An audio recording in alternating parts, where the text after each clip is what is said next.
So Jeppe and Jose from AmaZix, thank you for being here today at Blockchain Expo. First of all, tell me about the company, how it came about, and also the name behind it, AmaZix. So basically, AmaZix today is the world's largest blockchain advisory company.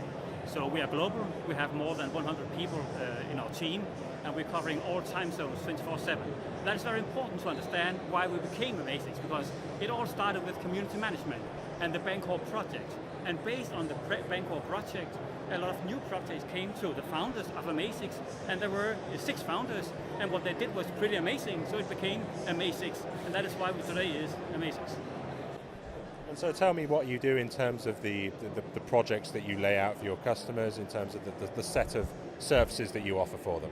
So basically, it started with community management. That is our PR and marketing team today. But then we also have our advisory consulting business, where we can prepare and do everything from A to Z regarding white paper drafting, strategy, tokenomics, etc. And Jose is our head of advisory on global level. And then we have tax and legal, where we can make the basic plan how to structure the sale. And then we have the corporate finance division that help the projects to be prepared to go out fundraising, because fundraising is an art. And we have done more than 120 projects and assisted to raise more than $1.3 billion. So we have this track record, and we know for sure what the market is expecting and what they demand. So we can help with that. So tell me a little bit about the companies that get involved with you. What do they want, and what sort of attributes do they have, both perhaps technologically and culturally? Absolutely, so that's very important for us. So obviously, over the last 2 years, helping 120 token sales raise 1.3 billion, we've developed quite a strong brand, and it's extremely important for us to protect that brand. So every single project that works with us goes through an in-depth assessment where we assess them on every single dimension. Over our experience, we've built up a checklist that we base them on, and it generally yields a 50 to 100-page report, which basically assesses them on every single dimension and figures out where they need to go in order to be ready to do a token sale. So that's my team, and we've developed a very expert team in doing that. They've now assessed over 300 projects, and they have very multi-diverse backgrounds that help to do this. So we have a computer scientist, we have economists, we have people with a background in finance, hedge funds, private equity, we have an investigative journalist even. So for us it was very important to assemble this multidisciplinary team so that we could do these in-depth assessments on projects, so that when we take them to our partners, to our funds, we can be confident that they're the quality that we need and that we can associate our brand to. And tell me about some of the success stories that you've found. What have customers been saying about your services? Well, so basically, the success we have done, I mean, you can see our track record on our webpage. So it's not only the Bancor project, it is the sum of all these 120 projects that have raised more than 1.3 billion. That is the interesting thing here, because what we have is knowledge in a space that is rapidly developing. So before, everything was about ICOs. Today, everything is about security token offerings.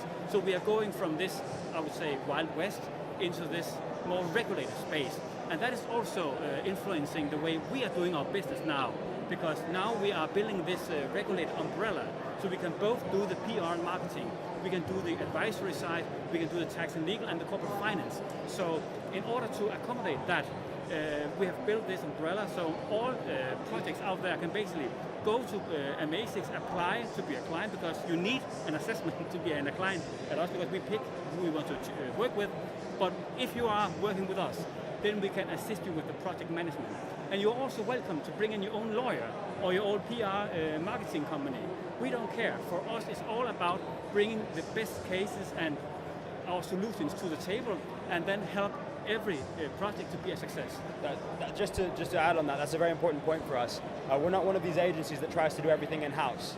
We have a very expert team in various areas, but what we try and do is really figure out what does this project need, and let's find the best person possible to deliver this for them. So over 2 years, we've built a network of pre-vetted partners all over the world. So we work closely with Waxman for PR, Validity Labs for the smart contract auditing, a bunch of partners. And so our idea with every single project is, let's bring in a dream team basically to work on this, and let's work together to make this happen. And all we do is we help with our experience project manage that process and be the one point of contact for projects. And I think that's really appealing for a lot of people. And finally, what are you hoping to achieve at Blockchain Expo over the next couple of days? You mentioned, Jeppe, that the market is moving from the wild west of the ICOs to more of the STOs. Is that what you're expecting people to say? What are you hoping the message is going to be over the next couple of days? Well, basically, for me as a lawyer, it's always interesting to meet all the other players in this space and to hear what is going on in Malta, what is going on in Liechtenstein, what is going on in Switzerland, etc.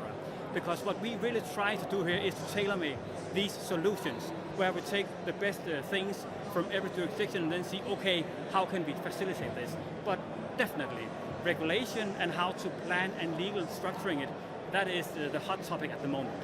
But we are very excited about it because we can see that also what's going on with the London Stock Exchange at the moment, everyone is opening up now, and we just have to embrace this. Absolutely. So we saw a shift. Obviously, we started off with Bancor, which is one of the most famous ICOs, and now I'd say 60 to 70% of the projects we work with are STOs. So we're working, for example, with the biggest investment bank in Latin America, who are doing a distressed real estate offering, and a lot of clients of that caliber. So what we're really looking to find out here is, where is the industry going? How is the regulation evolving in different places? How are people thinking about the token economics of STOs and all the different aspects that go into this very interesting market that's developing?